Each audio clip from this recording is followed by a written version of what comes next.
Senior MLA Kadiyam Srihari రాజీనామాకు ఎందుకు సై అంటున్నారు? ఉప ఎన్నికకే ఆయన ఎందుకు మొక్కు చూపుతున్నారు? బైపోలు వస్తే నిలిచి గెలిచేది తానేనని ఫుల్ కాన్ఫిడెన్స్ తో ఉన్నారా? ఈ మేరకు నియోజకవర్గంలో ఆయనకు అనుకూల పవనాలు వీస్తున్నాయా? అందుకే ఆయన గెలుపుపై ధీమాగా ఉన్నారా? అసలు గ్రౌండ్ రియాలిటీ ఏంటి? సర్వేలు ఏం చెప్తున్నాయి?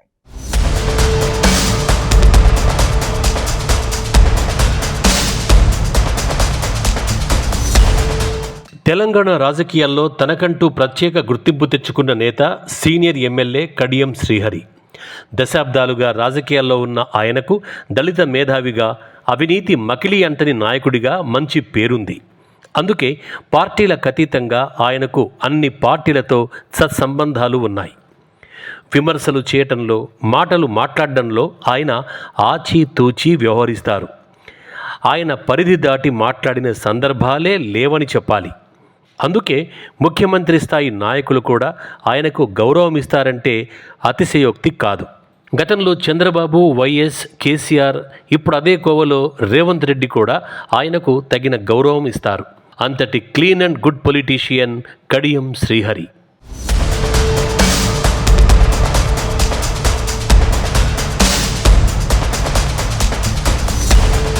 కడియం శ్రీహరి టీడీపీ నుంచి ఎంట్రీ ఇచ్చారు.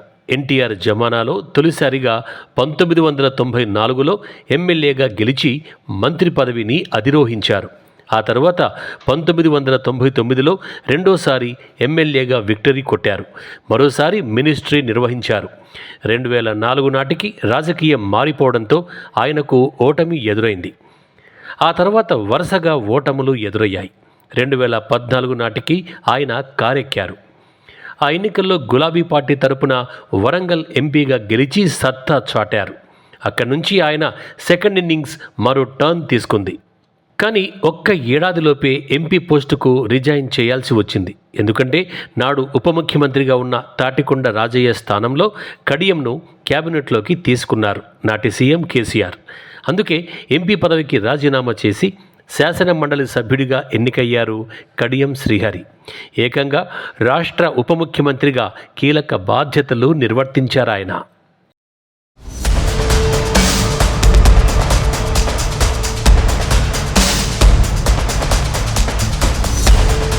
ఫస్ట్ టర్మ్లో ఏరి కోరి కడియంను డిప్యూటీ సీఎంగా ఎంచుకున్న కేసీఆర్ 2018లో రెండోసారి అధికారంలోకి వచ్చిన తర్వాత రూటు మార్చారు. హఠాత్తుగా కడియం ప్రాధాన్యతను తగ్గించారు. కడియంకు అపోజిట్గా తాటికొండ రాజయ్యను గులాబీ బాస్ సపోర్ట్ చేయడం ప్రారంభించారన్న ఆరోపణలున్నాయి. ముఖ్యంగా 2018లో రాజయ్యకే స్టేషన్ గన్పూర్ టికెట్ ఇచ్చారు. ఆ తర్వాత ఆయననే ఎంకరేజ్ చేస్తూ వచ్చారు. ఇది ఎందుకో మరి గులాబీ బాస్కే తెలియాలంటారు కడియం అభిమానులు. ఎందుకంటే డిప్యూటీ సీఎంగా బాధ్యతలు నిర్వర్తించిన ఏనాడు కడియం ఎలాంటి ఆరోపణలు ఎదుర్కోలేదు. అత్యుత్తమ పనితీరుతో ఆకట్టుకున్నారాయన. పైగా విద్యాశాఖ మంత్రిగా కీలక పాత్ర పోషించారు. కానీ కొన్నిసార్లు కేసీఆర్ ఎందుకు నేతల్ని పక్కన పెడతారో కారణాలు ఉండవు. కడియం విషయంలోనూ అదే జరిగింది. 2021లో మరోసారి ఎమ్మెల్సీగా ఎన్నికయ్యారు కడియం. అయితే ఆయన అనుభవానికి తగ్గట్టుగా బీఆర్ఎస్ పెద్దలు ఆయనకు ఎలాంటి బాధ్యతలు ఇవ్వలేదు.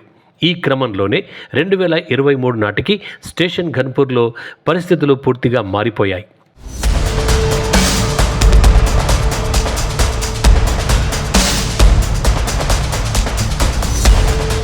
రెండు 2023 నాటి రాజకీయ పరిస్థితుల నేపథ్యంలో రాజయ్యపై ఆరోపణలు రావటం, బీఆర్ఎస్ గ్రాఫ్ తగ్గిపోవడంతో కేసీఆర్ ఒక్కసారిగా కడియం వైపు చూశారు. 2023లో కడియం శ్రీహరికి ఘన్పూర్ టికెట్ ఇచ్చారు. వాస్తవానికి ఇక్కడ ఆయన తప్ప మరెవరికి టికెట్ ఇచ్చినా గెలిచే పరిస్థితి లేదు. అందుకే ఆయనకు గులాబీ టికెట్ ఇచ్చారు గులాబీ బాస్. అసెంబ్లీ ఎన్నికల్లో శ్రీహరికున్న క్లీన్ ఇమేజ్ పనిచేసింది. ఫలితంగా కాంగ్రెస్ వేవ్లోనూ పెద్ద ఆయన ఎమ్మెల్యేగా గెలిచి సత్తా చాటారు. గులాబీ పార్టీ తరపున హేమీలే పరాజయం పాలైన కడియం మాత్రం గెలిచి చూపెట్టారు.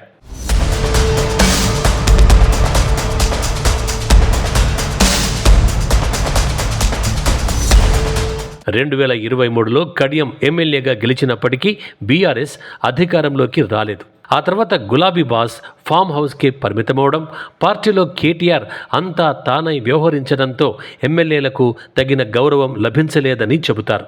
అదే సమయంలో తనకు ఎంతో సన్నిహితుడైన రేవంత్ రెడ్డి ముఖ్యమంత్రి కావటం, ఆ తర్వాత స్వయంగా సీఎం రేవంతే ఆహ్వానించడంతో కాంగ్రెస్లో చేరారు కడియం శ్రీహరి. వాస్తవానికి చేరేటప్పుడే ఆయన రాజీనామాకు సిద్ధపడ్డారట. కానీ వద్దని ప్రభుత్వ పెద్దలే వారించినట్టు సమాచారం. ఈ క్రమంలోనే 2024లో జరిగిన ఎంపీ ఎన్నికల్లో మరోసారి కడియం సత్తా చాటారు. తన కుమార్తె కావ్యను వరంగల్ నుంచి ఎంపీగా భారీ మెజార్టీతో గెలిపించుకున్నారు. అలా పార్టీ మారిన వరంగల్ పార్లమెంటు నియోజకవర్గంలో తన ప్రాధాన్యతను, సొంత బలాన్ని చాటుకున్నారు కడియం శ్రీహరి.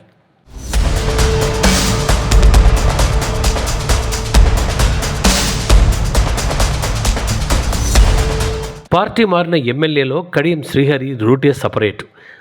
ఆయన అనునిత్యం ప్రజల్లో ఉంటారు. పైగా కాంగ్రెస్ శ్రేణులతోనూ ఆయనకు ఎలాంటి గ్యాప్ లేదు. ప్రజా సమస్యల పరిష్కారంలో ముందుంటారాయన. అందుకే స్టేషన్ కన్పూర్లో ఎక్కడా ఆయనపై వ్యతిరేకత లేదు. తమ అభిమాన నాయకుడి వెంటే ఉంటామని జనం చెబుతున్నారంటే కడియంపై ప్రజాభిమానం ఎలా ఉందో అర్థం చేసుకోవచ్చు. అందుకే అనర్హత గురించి ఎక్కువ చర్చ జరుగుతున్న ప్రస్తుత తరుణంలో రాజీనామాకు సిద్ధంగా ఉన్నానని ఆయన సంకేతాలు ఇస్తున్నారు.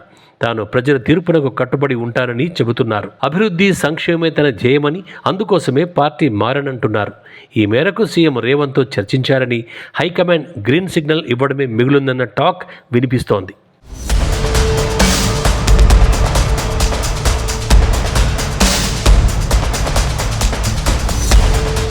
మరోవైపు కాంగ్రెస్ తరపున స్టేషన్ గన్పూర్లో ఓ సర్వే ఇటీవలే జరిగిందట. ఆ సర్వేలో కాంగ్రెస్కు అనుకూల పవనాలు వీస్తున్నాయని తేలినట్టు సమాచారం. అంతేకాదు, కడియం మరోసారి బరిలో నిలిస్తే గతం కంటే ఎక్కువ మెజార్టీతో గెలిపించడానికి జనం సిద్ధంగా ఉన్నారని టాక్ వినిపిస్తోంది. ఎందుకంటే ఓవైపు రేవంత్ సర్కార్ చేపట్టిన అభివృద్ధి కార్యక్రమాలు, మరోవైపు కడియం ప్రజాసేవ, ఇవన్నీ ప్రజలు నిశితంగా గమనిస్తున్నారు. అందుకే స్టేషన్ గన్పూర్లో కడియం శ్రీహరి పాపులారిటీ మరింత పెరిగిందన్న టాక్ వినిపిస్తోంది. కడియం కుమార్తె కావ్య ఎంపీగా ఉండడం ఆయనకు బాగా కలిసి వచ్చే అంశంగా మారింది. ఇవన్నీ సానుకూలతలుగా ఉన్నాయి కాబట్టే కడియం రాజీనామాకు మొగ్గు చూపుతున్నారని తెలుస్తోంది.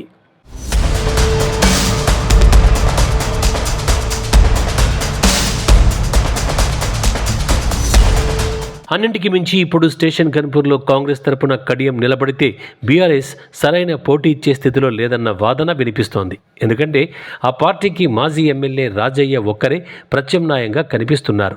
గత ఎన్నికల్లో రాజయ్యను పక్కన పెట్టిన బీఆర్ఎస్ పెద్దలు కడియం పార్టీ మారడంతో ఆయన వైపు చూడక తప్పని పరిస్థితి. ఈ తరుణంలో రాజయ్యకే బీఆర్ఎస్ టికెట్ దక్కే అవకాశం ఉంది. అయితే కడియం శ్రీహరికే ప్రజల్లో ఉన్న ఆదరణతో పోల్చి చూస్తే పెద్దాయనకు రాజయ్య కనీస పోటీ కూడా ఇచ్చే ఛాన్స్ లేదన్న ప్రచారం జరుగుతోంది. అందుకే కడియం రిజైన్కు సై అంటున్నారని టాక్.